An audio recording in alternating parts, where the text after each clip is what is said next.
and we'll be telling more about her story. Again, such an important thing to do is to give the First Peoples of our land a voice, and we're so proud that we get to do that. I mean, it was a very dark part of our Canadian history and the church as well when it comes to the residential schools, but it's nice to see there's hope coming out of this. Absolutely. Hey, we got one of our friends from 100 Huntley Street.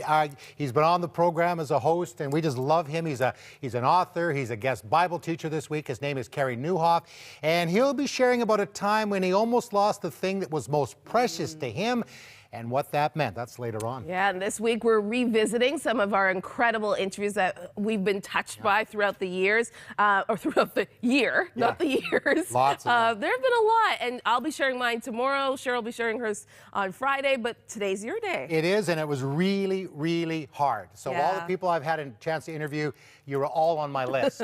But John Finch, his story is amazing, and he's going to talk about something called the father wound. We'll have that later on. Okay. Well, born and raised way up north in Onion Lake First Nation, Saskatchewan, Florence was sent to a residential school, and that took a toll on her and her family. Here's that story.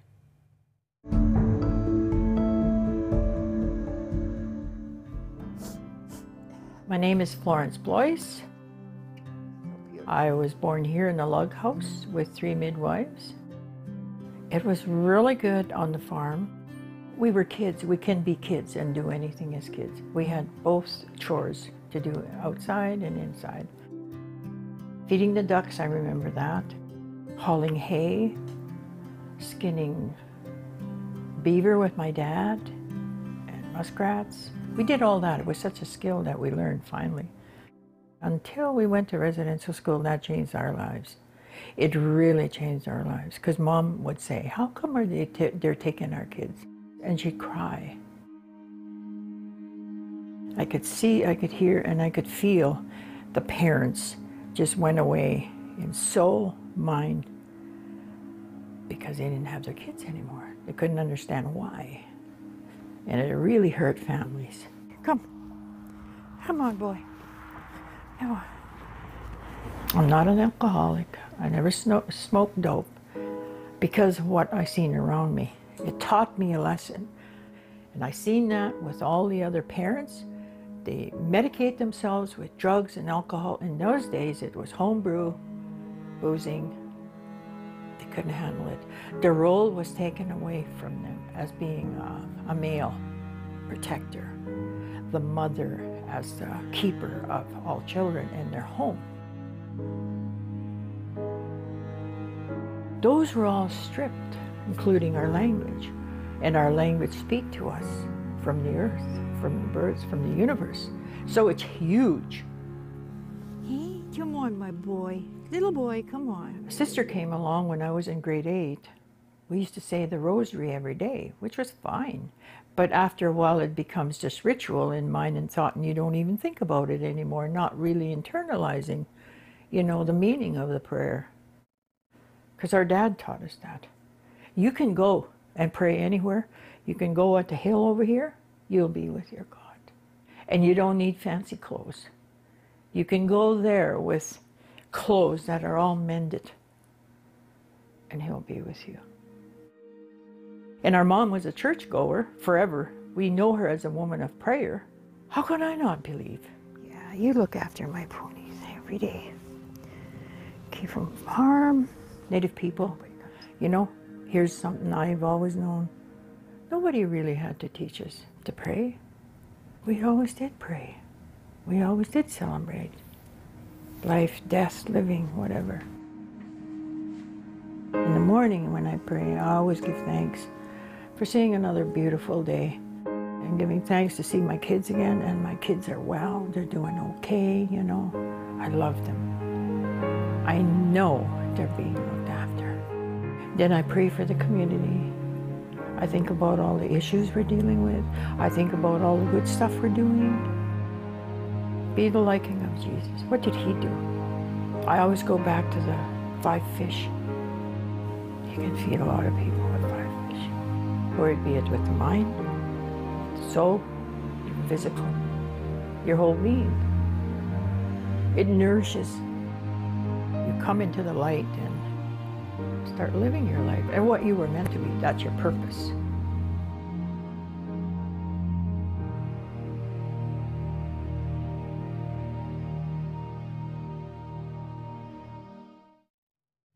Thank you so much, Florence, for sharing what is a hard history in our nation, the bravery of you sharing the pain that your family and so many other families had to endure in this country. And we continue to repent of the wrongs that the church did during that time, that our nation did.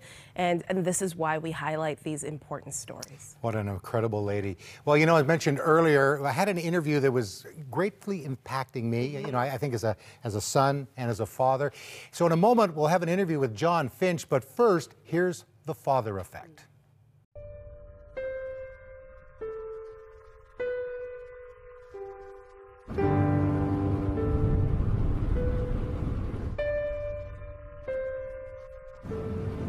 It's so cloudy.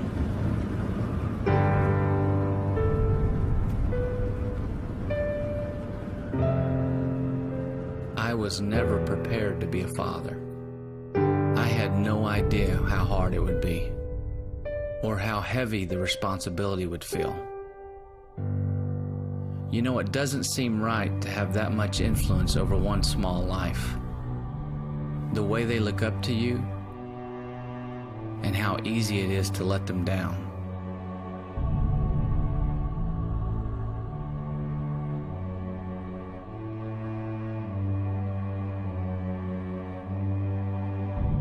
Maybe if my dad had been there, it would have been easier. But he wasn't.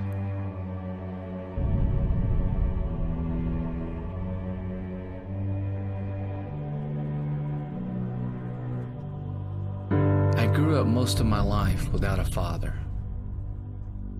I can remember his face, but I can't remember a life with him. The last time I saw him, it was on a school day. He was always gone in the mornings, but for some reason he was able to drop me off that day. He even gave me a kiss.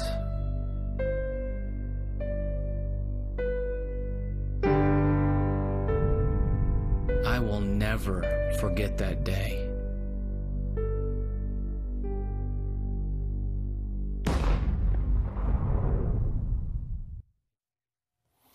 And that little boy, John Finch, 11 years old at the time, is my guest today. John, welcome to the program. Thanks for having me, Greg. I mean, you've watched this many times, and I mean, it still must touch you, and you go, wow, that really was my life. It does. You know, I've watched it so many times that now it doesn't bother me quite as much. But there's, depending on the day, there's times that it does still kind of get me, just the travesty of it all, you know. Well, I know, and because it was such a big impact in your life, and we're going to talk a little bit about your story, but I want to just mention just a few statistics here. And I mean, and not just for the sake of, you know, just throwing some numbers at you, but the statistics are really quite overwhelming. You know, fathers that are not physically or even emotionally, you know, part of the home. I mean, it's really profound. You know, fathers whose children whose fathers are absent, 5 times more likely to commit suicide, 7 times more likely to drop out of school, 15 times more likely to commit rape, 7 times more likely to be a teen mom, 24 times more likely to run away, and 15 times more likely to be in prison while still a teen. Fathers are so important to be in the home.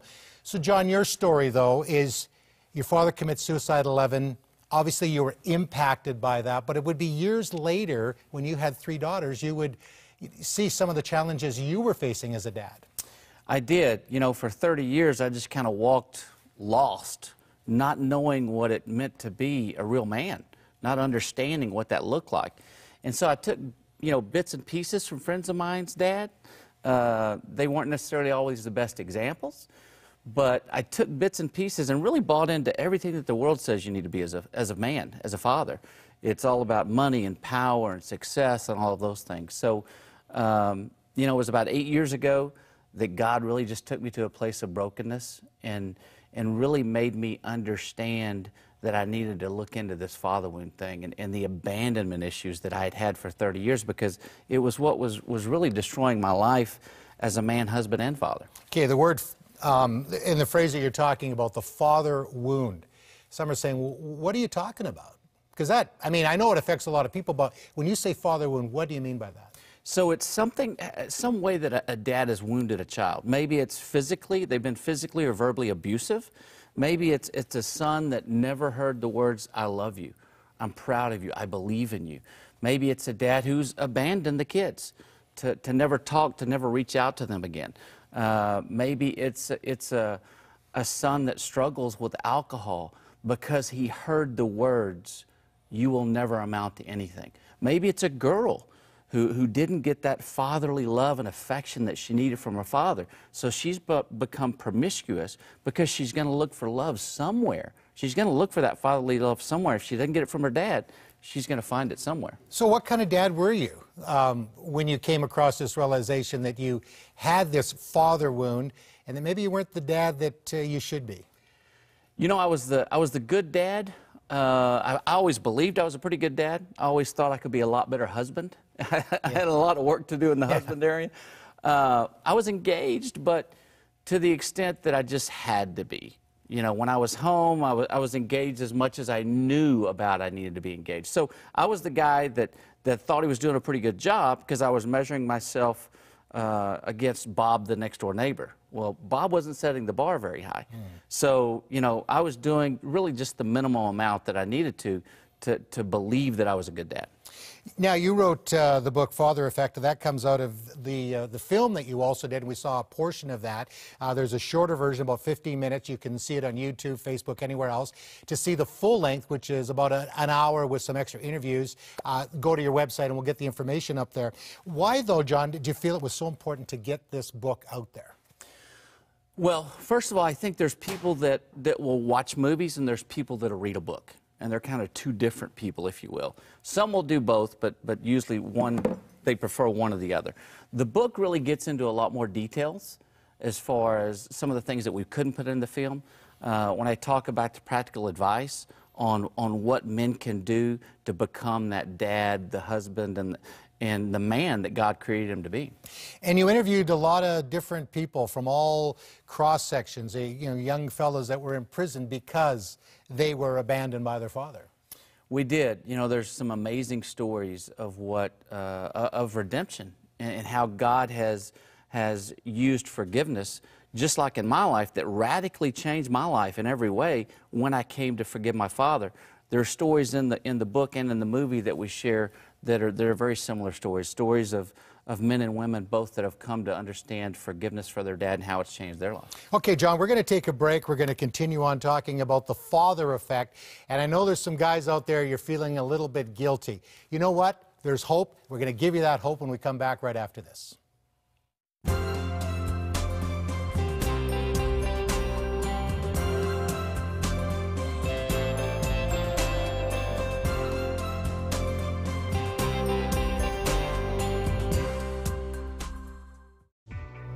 Next week on 100 Huntley Street, an up-close and personal interview with Chrissy Metz from the Emmy Award-winning show This Is Us, and a sneak peek into her role in the new film Breakthrough. John Finch from Denton, Texas is my guest. The book is called The Father Effect, Hope and Healing from a Dad's Absence. Before we went to the break, John, we were talking about this father wound, and you're saying about 9 out of 10 men would suffer with that? Both men and women. 9 out of 10, both men and women have suffered some type of father wound. Because as dads, we're not perfect. I've wounded my kids. You know, I think I wound them less now. Yeah. that I walk in a different awareness, if you will, of my impact. But because we're not perfect, we're wounding our kids in some way. You know, nobody has this father thing figured out. And so one of the things that I came to realize was I thought I was all alone and the only one struggling with this issue. And then as I began to share my story, everyone I talked to had some type of story. And so that's really what inspired me to start making the film and write the book, because some of the stories, men and women both need to hear these stories of redemption and just life change as a result of coming to forgive their father. I bet you if I called your daughters and I'd say, hey, what's your dad like? Oh, he's like a great dad. Do you think they'd say that? I think they would. Yeah, I hope they would. I think they would too, you know, from what I've read in your book and the stories that you share. One of the things we know, though, you can't give away what you don't have. So you lost your father at 11, through suicide. So how did you become a good dad? You know, really technology. There's podcasts, there's books, there's all of these things. And so along the journey in the last 8 years, I've really just learned to use those things to my advantage. I talk to other men. You know, I don't have all the answers, right? And so I'll talk to my brother, to friends. So it's about building community, and it's about having accountability with other guys and them knowing your, you know, deepest secrets, all your issues, all your struggles. We've got to get past this thinking of I can't be vulnerable and emotional and real about the struggles and issues that I have. You know, the struggle that we have now is guys don't want to admit because it's a pride thing, right? And they think it somehow makes them look weak as a man. So we've got to get beyond that and know that we can be bold and courageous and yet still be able to be real and authentic about some of the things we struggle with. Now, and the media at times has not done a great thing in the way that they have portrayed men as the bumbling kind of guy, you know, that kind of thing. So there's some stereotypes that we have to break, right? Absolutely. The media has distorted the view of a father, and a lot of times a man, in ways that our children are buying into. You know, one of the interviews we did with Dr. Meg Meeker, she talked specifically about that. And she says, you know, you can believe it or not, but our kids are buying into this. They're watching TV and movies and how we're portrayed. Now, when we look at what is happening in this world right now, because of the way that fathers have been portrayed, we can, though, make a difference. But and I think that a lot of guys are going, well, I've blown it. I went to a Promise Keepers thing, and I realized, you know, I was not a very good dad. I tried a little bit. But what is forgiveness, is that one of the key things that we can do? Go to our kids, say, I'm sorry, I've blown it. How do we handle that, John? Absolutely. One of the key things that I learned through this journey was when I blow it with my kids, and I do. I still mess up all the time. When I blow it, when I lose my temper or say something I shouldn't say, to have that child and go and have the conversation, look, I am so sorry. I'm having a bad day. Just walk them through. Tell them exactly, you know, why you did it or what the issue is, and then ask them for forgiveness. That not only shows them that you're not perfect, and they're going to find out eventually, right? So they figure that out pretty soon. We can stop pretending. Yeah. And then it also shows them that they don't have to be perfect, that there's not this benchmark that they have to try to measure up to or have to attain. So, you know, that's been a huge thing in my relationship with my girls, and it's really brought us closer together. One of the big things, I've heard it, you know, as a pastor, you know, and somebody that's worked in the church and in talking with men and women, is their image. If their father has been abusive or it's been a difficult situation, that's how they view God the Father. Somehow we have to be able to communicate, okay, Dad is not perfect. I love you. I'm going to try my best, but I'm not perfect. But my Heavenly Father is perfect, and your Heavenly Father is perfect. Absolutely. You know, what I try to do is help my girls understand, you know, I'm not always going to be there, but there is a Father that will always be there, and He is the perfect Father. He's the one that will never forsake them, will never leave them. And so for them, that's really my responsibility as a dad. I'm not a perfect father, but it's about leading them to the one who is. We're almost out of time, but I want to, just something I really felt impressed upon that we talk about before we close our interview this time, John, we're going to have you back on the program, by the way, is that you have blown it. You know, and I was in my 40s when I really came into realize, and I had time. What would you say to a man that's maybe in his 80s or in his 70s, and maybe there's not that opportunity right now to make things right? You know, we had a gentleman in the film, 84 years old, guy by the name of Dennis, and he found forgiveness for his father at 84 years old. Wow. And he said, for the first time in my life, I went to bed at peace after 84 years. So it's never too late. Doesn't matter if you're a grandfather, doesn't matter what age, it's never too late. And kids, we want a relationship with our father. We're a lot more forgiving than what our dads sometimes think we are. Well, John, thank you very much. Again, the book, this is a really important book and an important film, The Father Effect, Hope and Healing from a Dad's Absence. And you can find the healing, of course, in the Lord. And if you want to talk to somebody right now on the other side of our prayer lines, 1-866-273-4444. We have people that will pray with you, encourage you. And I guess the word is, don't give up. We'll be right back.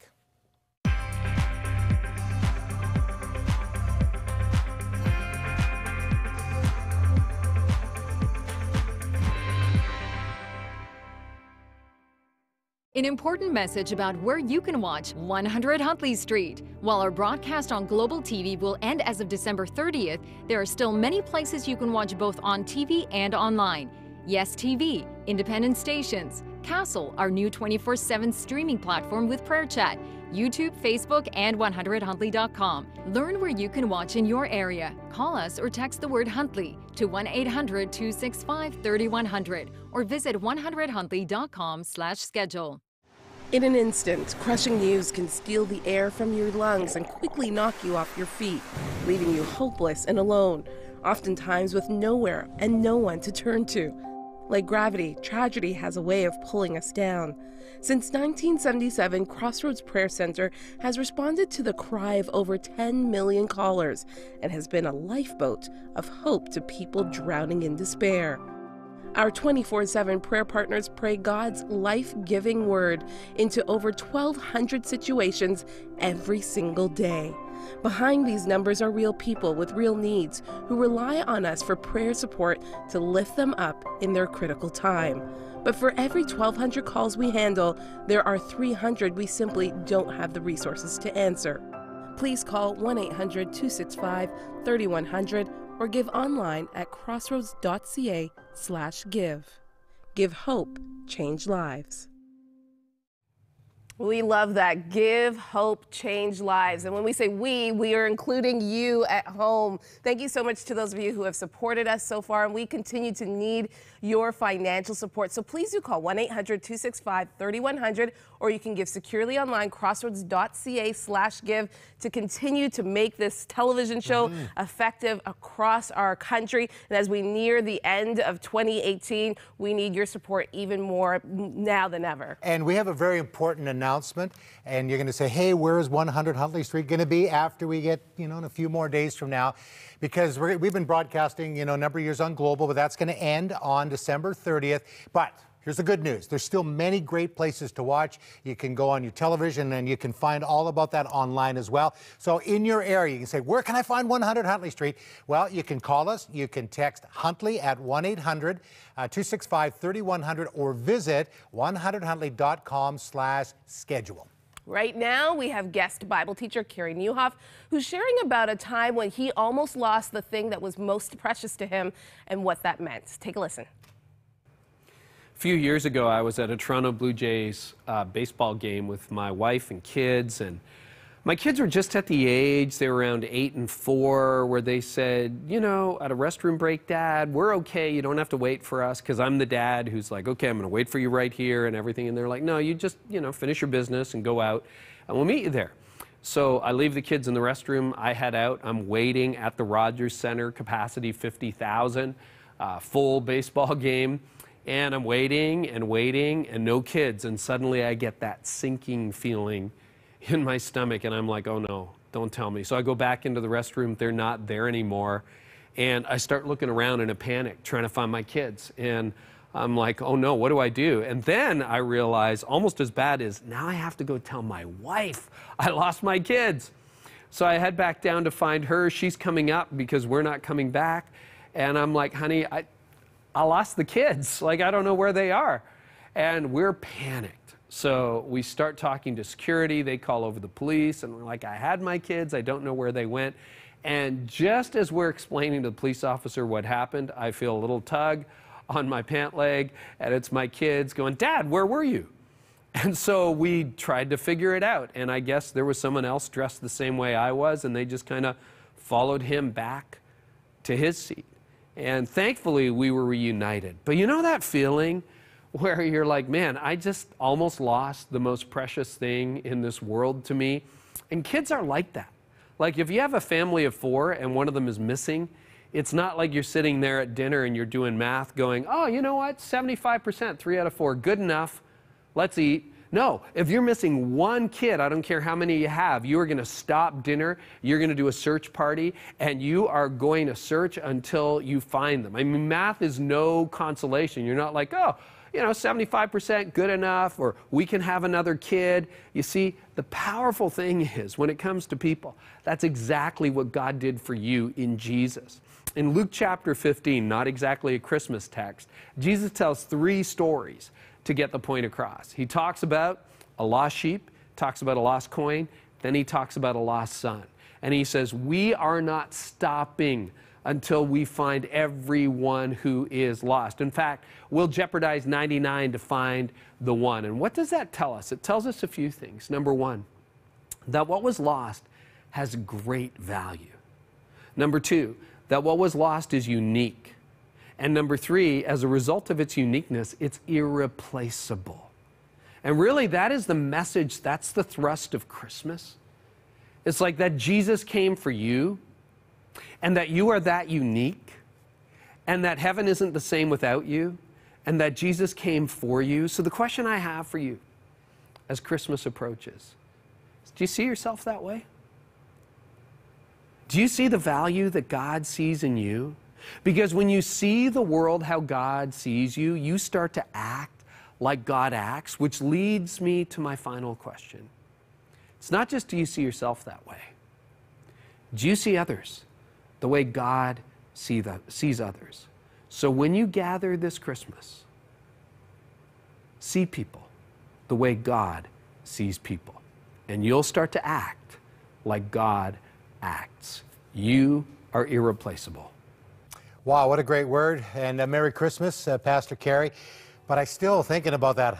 Carey, honey, I forgot the kids. We have to talk about leaving the kids in the washroom. That's a whole other message for another time. But I love what Carey said, and I hope that really resonates with you today. If you feel like you've been forgotten, if you feel like you've been lost in the shuffle of life, know that God sees you, He knows you, He's found you in that shuffle of life, and He has a plan for you. And if you just need somebody to talk to, pray with during the Christmas season, please do feel free to give our phone lines a call. Again, 1-866-273-4444, or email us at prayer@crossroads.ca, or we have our chat feature on our website, 100huntley.com. Click on the little icon on the bottom right-hand corner, and we have prayer partners who are working even throughout this holiday season, making sure that you have somewhere and someone you can talk to. Yeah, because this can be a very lonely time of the year. So again, as Maggie said, you know, please don't feel alone. We have amazing people that have given up Christmas Day, Boxing Day. But hey, thank you for watching, and we'll see you next time.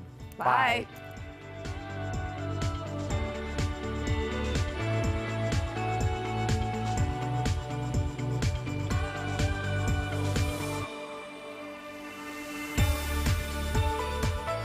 Thank you for your ongoing support of Crossroads, a member of the Canadian Council of Christian Charities. You can write to Crossroads, P.O. Box 5100, Burlington, Ontario, L7R 4M2.